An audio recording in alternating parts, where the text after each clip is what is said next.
PharmaPal. You're listening to Bloomscast, the official podcast of Blooms.io, home of the bioactive library for mass spectrometry instant optimization. Let's dive into the latest in natural chemistry, bioactive discovery, and the future of lab innovation. That monthly visitor, for so many women, it's not just a visitor, right? It's this unwelcome guest bringing along just debilitating pain, those menstrual cramps that really mess up your whole day. Absolutely. And it feels common, almost expected sometimes, but often it's a specific condition doctors call primary dysmenorrhea, PD for short. P. Right. And it just means you're getting those painful cramps during your period, but there's no other identifiable medical issue causing them. And it's incredibly widespread. I saw some stats. It affects a huge number of women and younger girls too. Oh, definitely. The estimates vary, but somewhere between, say, 20% and maybe even up to 90% of women in their reproductive years deal with it. 90%, that's huge. It is. And what's really significant, I think, is that for maybe 15% of them, the pain is severe, really disrupts daily life severe. So, okay, when those cramps hit, what's the usual plan? Most people probably grab some painkillers, right? Maybe a heating pad. That's the standard approach. Usually non-steroidal anti-inflammatory drugs, NSAIDs, common over-the-counter pain relievers, or oral contraceptive pills, OCPs, birth control pills. How do those actually work for cramps? Well, NSAIDs basically reduce the body's production of prostaglandins. Those are key chemicals driving those painful uterine contractions. OCPs work a bit differently. They can suppress ovulation and thin the uterine lining, which also leads to fewer prostaglandins. But they aren't always a magic bullet, are they? I mean, sometimes they don't work that well, or people have side effects, or just can't take them for other reasons. You're spot on. NSAIDs, well, they might not work for up to, say, 25% of women. Plus, you've got potential side effects, stomach issues, kidney, liver concerns. Right. And OCPs, while helpful for many, also have their own side effects and aren't suitable for everyone, especially if you're trying to conceive. There's even been surgery explored, but the long-term success there isn't really proven. Which, naturally leads people to look for other options. And that's where herbal medicines enter the picture. Feels like there's a growing interest, especially from, Eastern medicine traditions. Exactly. Herbal remedies have this really long history, particularly in Eastern medicine. And their popularity is definitely growing globally. A lot of people are hoping for maybe gentler options, perhaps fewer side effects. Makes sense. So this deep dive we're doing today, it's all about looking at the science. What does the research, the lab studies, the animal studies actually tell us about whether herbal medicines could be effective for primary dysmenorrhea? Okay, let's dig into that science then. What kind of studies are we actually basing this conversation on? So our main source here is a review paper. It pulled together studies published up until April 2014. Okay, 2014, so a snapshot up to that point. Right. And it looked at 18 studies in total that investigated herbal medicines for PD. 10 of those were in vitro lab studies using cells or tissues. In the dish, basically. Pretty much. Then 5 in vivo studies, which means testing on living organisms, usually rats or mice in this case. Yeah. And 3 studies did a bit of both, in vitro and in vivo work. Got it. A mix of lab bench and whole animal systems. What kinds of herbal treatments were they looking at? Single herbs, formulas? A real mix. 3 studies looked at specific compounds isolated from herbs. 5 focused on extracts from just one single herb. And then 7 looked at these complex herbal formula decoctions. Decoctions, like medicinal teas. Essentially, yeah. Traditional preparations, often boiling a mix of herbs. And interestingly, in those formulas, 2 herbs popped up again and again. Angelica sinensis radix, that you might know as dong quai. Oh yeah, dong quai. Heard of that. And Logisticum chuanshan hort, or chuanshong. Each one was used in 9 different studies within this review. Okay, dong quai and chuanshong sounds like they're key players. Let's start with the in vitro stuff, the lab work. You said they mostly looked at stopping uterine contractions. How'd they do that? Yeah, the main goal there was seeing how these herbs affected the uterine muscle's ability to contract. They usually used muscle tissue from rat or mouse uteruses. One study even used human endometrial tissue. Okay. And how did they make them contract in the first place? They used what are called uterotonic agents, things like oxytocin, the labor hormone, various prostaglandins, which we know cause cramps, acetylcholine, even things like potassium chloride or calcium ions to directly trigger muscle contraction. So basically, force a contraction, then add the herb and see what happens. Exactly. And they looked at 2 kinds of contractions. Phasic ones, sort of quick, sharp bursts linked to temporary calcium spikes in the cells, and tonic contractions more of a sustained muscle tightness linked to sustained calcium levels. Like a sharp pain versus a constant ache. Kind of, yeah. Both thought to contribute to PD pain. And the lab studies found these herbs seem to work in, well, quite a few different ways. Okay, lay some of those mechanisms on me. How were they working at that cellular level? All right, so one big one was reducing prostaglandin levels. Makes sense, right? Less prostaglandin, less cramping.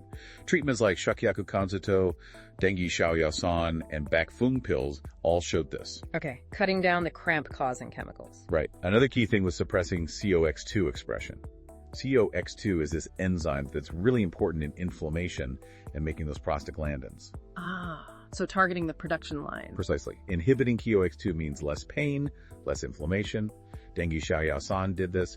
So did isolicoridiginin, that's from licorice root, and yuanhu painkillers. Licorice root, interesting. Okay, so less prostaglandin production. What else? Some showed antioxidant activity. Yuanhu painkillers, for example, boosted something called superoxide dismutase, SOD, that's a natural antioxidant enzyme, and they reduced MDA, which is a marker for cell damage from oxidative stress. So not just stopping the muscle spasm, but maybe protecting the cells too? Seems like it. Suggests they might help manage that cellular stress in the uterine environment. Cool. Any other anti-inflammatory angles? Definitely.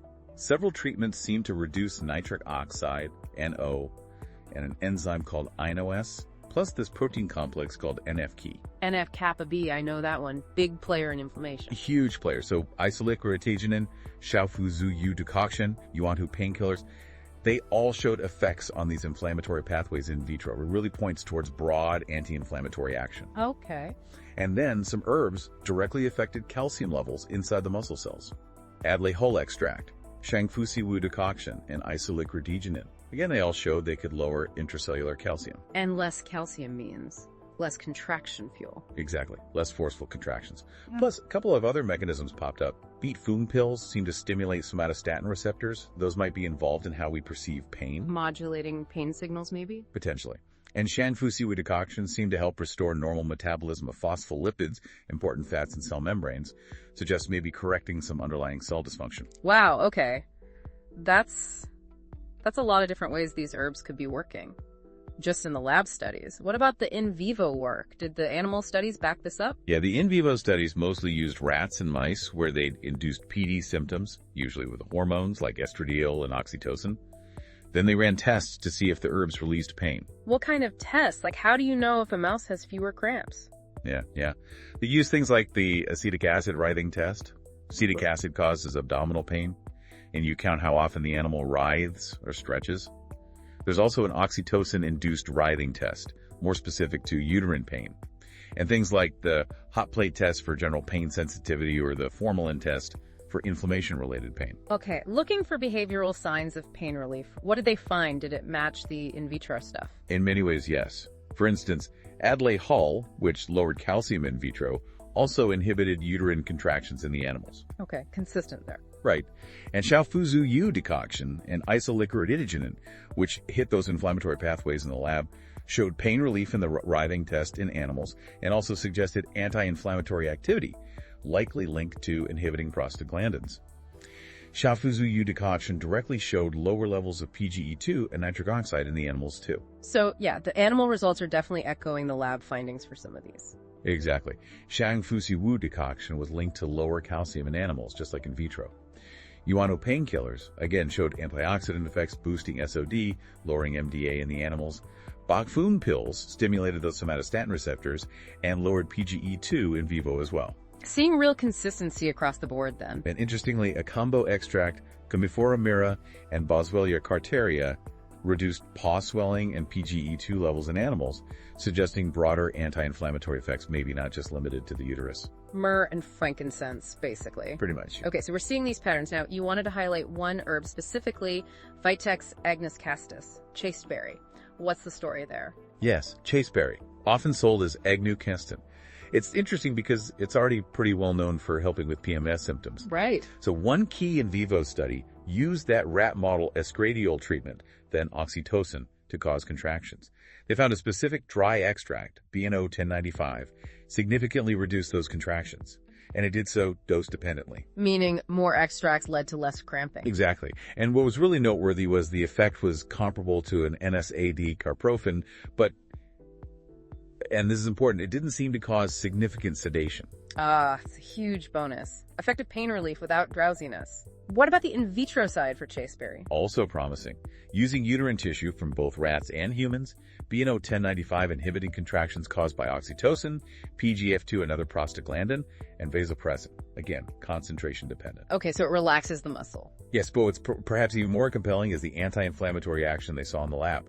It strongly inhibited an enzyme called 5-lipoxygenase. 5-LOX, that makes leukotrienes, right. Another set of inflammatory molecules. Exactly, so it dampened down leukotriene production, and it also reduced reactive oxygen species, those damaging free radicals, and a whole panel of key inflammatory cytokines, like IL-1, IL-6, TNF, in human immune cells. Wow, so a strong anti-inflammatory punch. It seems so. Interestingly, though, it didn't seem to mess much with the COX pathway for prostaglandins, or with certain enzymes called phosphodiesterases. So it's not hitting everything, but it's hitting key targets for both muscle relaxation and inflammation. That's the picture that emerges. BNO 1095 seems to target both the uterine tissue directly, calming contractions, and also dials down several important inflammatory signaling pathways. It looks like a dual action relevant to menstrual complaints, including PD. That's really fascinating. Now, one thing you mentioned is that these traditional formulas are often complex mixes. Does the research suggest these different components work together, like synergy? Absolutely. That idea of synergy is, well, it's central to a lot of herbal medicine philosophy and practice. The combined effect of multiple compounds in a plant or a formula can often be greater or more well-rounded than any single compound alone. Makes intuitive sense. And the review gave a couple of good examples.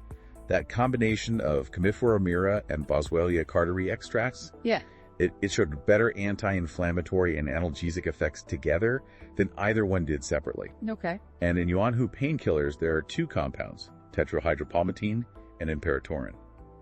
Together, they had a stronger pain-relieving effect than either one on its own. So it really is like the team is stronger than the individual players. Precisely. It highlights why just isolating one active ingredient might sometimes miss the point with herbal medicines. These complex interactions might be key to how they address multifaceted conditions like PD effectively. Okay, so let's try and wrap this up. Bringing all this research together, what are the main takeaways from this review? Well, the big picture is that the evidence suggests various herbal medicines do show beneficial effects for primary dysmenorrhea.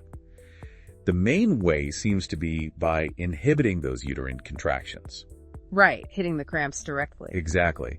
And we've seen they do this through a whole toolbox of mechanisms, reducing prostaglandins, suppressing COX2, antioxidant effects, calming down NO and NF-key inflammation, maybe stimulating somatostatin receptors, lowering calcium, restoring phospholipid metabolism.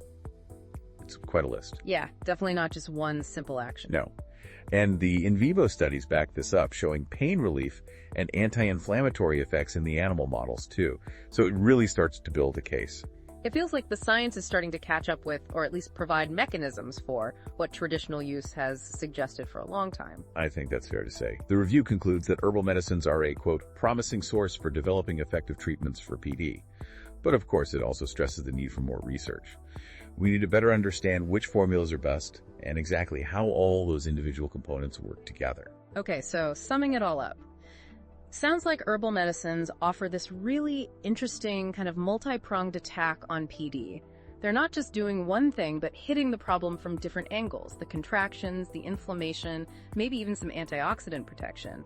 And that chasteberry extract, BNO 1095, looks particularly promising. That's a good way to put it.